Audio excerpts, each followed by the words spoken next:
မင်္ဂလာပါမျိုးတွေ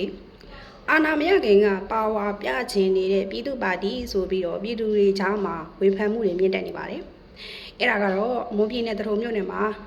ပြည်သူ့ပါတီကိုယ်တည်းလောင်းဦးဆန်းဝင်းနိုင်ဆိုသူကရွေးကောက်ပွဲမဲဆွယ်စည်းရုံးဖို့အတွက်လက်ကမ်းစာဆောင်တွေဝေတဲ့အခါမှာဒေသခံပြည်သူစစ်အဖွဲ့နဲ့ပြိပခဖြစ်တယ်ပေါ့နော်အဲ့ဒီရုပ်သက်ဖိုင်ကိုလည်းအားလုံးကြည့်ပြီးဖြစ်ပါလိမ့်မယ်ဦးကြီးခိုင်းနိုင်လုံးအောင်ဦးကြီးရချီးစားခိုင်းခမချီးစားမှာလားတရားဝင်နိုင်ငံရေးပါတီကကောင်ပြများတို့ပြည်သူစစ်လည်းဂရုမစိုက်ဘူးလို့ပြောသွားတယ်မွန်ပြည်နယ်လိုနေရာမျိုးမှာဘယ်လိုရှိလဲမသိပေမဲ့ကျမတို့ဒေသတွေမှာကြာတော့လေအဲ့ဒီနိုင်ငံရေးပါတီရဲ့ကိုယ်စားလှယ်လောင်းနေလက်ကမ်းစာဆောင်ဝေတဲ့စီယဝေးစင်းတဲ့အခါမှာဒေသခံပြည်သူစစ်ပြည်သူလုံခြုံရေးအဖွဲ့တွေကလုံခြုံရေးယူပြီးလိုက်ပါဆောင်ရွက်ပေးရတာလိုက်ပါစောင့်ရှောက်ပေးရတာအဲ့ဒီလိုစောင့်ရှောက်ပေးတဲ့အတွက်သူတို့မှလာစားလည်းမရဘူးထောက်ပံ့ကြီးလည်းမရဘူးမိမိပါတီအနိုင်ရဖို့ကိုနေရာရဖို့နဲ့ကိုအာဏာရဖို့အတွက်ကိုလုံခြုံရေးဖြစ်လိုက်ပါဆောင်ရွက်ပေးမဲ့လူတွေကိုလိမ်မာပါနတ်စွာအချိုးသက်ပြီးပေါက်နိုင်ဖို့လိုတယ်နိုင်ငံရေးလုပ်တယ်ဆိုတာပြည်သူလူထုစီကမဲတောင်းရတာတရောင်းစားပဲထပ်ပြီးပြောမယ်နော်နိုင်ငံရေးလုပ်တယ်ဆိုတာကကျွန်တော်တို့ကိုမဲပေးပါကျမတို့ကိုမဲပေးပါခင်ဗျာဆိုပြီးပြည်သူစီကမဲကိုတောင်းရတာတရောင်းစားပဲဥပ္ပိုလ်ချင်းစကားကိုငှားပြောတာနော်ဆိုတော့ပြည်သူ့ပါတီနဲ့ပတ်သက်ရင်ကျွန်မလုံးဝမကြိုက်တဲ့အချက်တစ်ချက်ရှိတယ်အဲ့ဒါပြည်သူ့ပါတီဥက္ကဋ္ဌဦးကိုကိုကြီးကျွန်တော်တို့မဲဆွယ်စည်းရုံးတဲ့စိုင်းပုတ်တွေထောင်တဲ့အခါမှာ88ကျောင်းသားခေါင်းဆောင်ဟောင်းဦးကိုကိုကြီးတူထောင်တော့ပြည်သူ့ပါတီလူကလေကျောင်းသားဘဝကနေကျောင်းဆရာလုပ်ရင်တော့ပင်စင်ယူရမယ်အရွယ်ရောက်နေပြီရက်ရှိ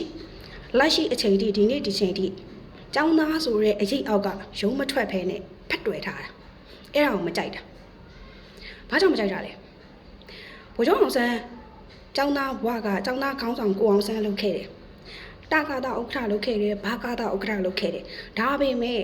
ကျောင်းသားခေါင်းဆောင်ကိုအောင်ဆန်းကနေပြီးတော့ဒုဗမာစီယုံကိုဝင်ပြီးတခင်အောင်ဆန်းလုပ်တော့မယ်နိုင်ငံရေးလုပ်တော့မယ်ဆိုတဲ့အချိန်မှာဘိုးချုပ်ဒီကျောင်းသားခေါင်းဆောင်ဆိုတဲ့ဥက္ကဋ္ဌနေရာကိုနှုတ်ထွက်လိုက်တာကျောင်းသားဆိုတဲ့အရေးခွန်ခွာချပြီးလုံးဝနိုင်ငံရေးသမားတခင်အောင်ဆန်းလုပ်လိုက်တာအခုဥက္ကကိုကြီးတို့ကကျောင်းသားကနေကျောင်းဆရာလုပ်ရင်တော့ပင်စင်ယူပြီးအိုပြီးသေတော့မဲ့အရွယ်ရောက်လာတော့ရာတက်ပံကျောင်းသားအိုကြီးလုံနေတဲ့အတွက်ကိုမကြိုက်တာဒါပေမဲ့ပုဂ္ဂိုလ်ကြီးကမဝေဖန်ဘူးသူ့ကိုမကြိုက်ပေမဲ့သူ့ပါတီမှာအရေးချင်းရှိတဲ့လူတွေရှိမှာပဲလေဆိုပြီးတော့ဘာမှမဆုတ်ဖက်ဖက်နဲ့စောင့်ကြည့်နေကြတာဒါပေမဲ့လက်ရှိအချိန်မှာတော့ဒီမွန်ပြည်နယ်တထုံမြို့နယ်ဖြစ်စဉ်ကိုကြည့်ပြီးတော့နောက်လာတဲ့မောင်ပလဲဒိုင်းဝန်ထက်ကဲတော့မလားဆိုပြီးကျမတို့မှစိုးရင်သွားရတော့တယ်နော်နောက်လာတဲ့မောင်ပလဲဒိုင်းဝန်ထက်ကဲစစ်တပ်ကနေပြီးတော့အာဏာသိမ်းလိုက်တဲ့အများပြည်သူတွေမြင်သာထင်သာရှိအောင်ပြောရရင်စစ်အာဏာရှင်စနစ်ကနေပြီးတော့ပြည်သူတွေရွေးချယ်လိုက်တော့အယက်သားဒီမိုကရေစီစနစ်နဲ့ရွေးချယ်လိုက်တော့အယက်သားအစိုးရပေါ်ပေါက်ဖို့ရွေးကောက်ပွဲကျင်းပတာအခုကရွေးကောက်ပွဲမှာအာဏာမရခင်တည်းကငါကတရားဝင်နိုင်ငံရေးပါတီကကွာပြည်သူစစ်လည်းဂရုမစိုက်ဘူးအဘဆိုတော့နောက်လာတဲ့မောင်ပလဲဒိုင်းဝန်ထက်ကဲနေမလားဒီပုံစံနဲ့ဆိုရင်စစ်တပ်ပဲဆက်ပြီးအုပ်ချုပ်တာမကောင်းဘူးလားဆိုတဲ့အတွေ့အကြုံလူတို့ကောင်းတွေကိုရောက်လာကြတယ်တကယ်ဆိုရင်မဲဆွယ်စည်းရုံးဖို့ကအချိန်2ပတ်ပဲကျန်တော့တယ်ကိုကသာလိန်မာပါနေမယ်ဆိုရင်ဒီ2ပတ်တော့အချိန်ကာလအတွင်းမှာကိုယ့်ရဲ့မဲဆွယ်စည်းရုံးရင်ကိုနေရာရဖို့ကိုအာဏာရဖို့အတွက်ဒီဒေသခံပြည်သူလူထုရဲ့ခွန်အားတွေဒေသခံပြည်သူလူထုရဲ့အင်အားတွေကိုကိုကအသုံးချရမှာမက်လောင်းနေကိုယ်တည်းလောင်းနေဆိုတာကမဲလိုချင်တဲ့အချိန်ညမှာစာရွက်လေးဝေဖို့ရောက်လာတာဒီဒေသတွေမှာတကယ်တဲ့ရက်ရေးရွာရေးမှာအသက်ပေးပြီးစောင့်ရှောက်ရတာဒေသခံပြည်သူစစ်တွေဒေသခံပြည်သူလုံခြုံရေးအဖွဲ့တွေပါ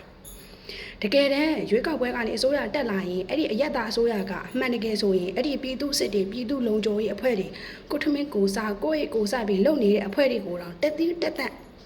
ဂုံပြုတ်ပေးရအောင်မှာအခုကတော့လက်ဆွဲနှုတ်ဆက်ဂုံပြုတ်ပေးရမယ်အစားအာနာပါဝါပြပြီးအမှုဖွင့်ထားရဲဆိုတဲ့သတင်းစကားကြားရတော့တော်တော်ကိုယွန်းစရာချင်စရာပါ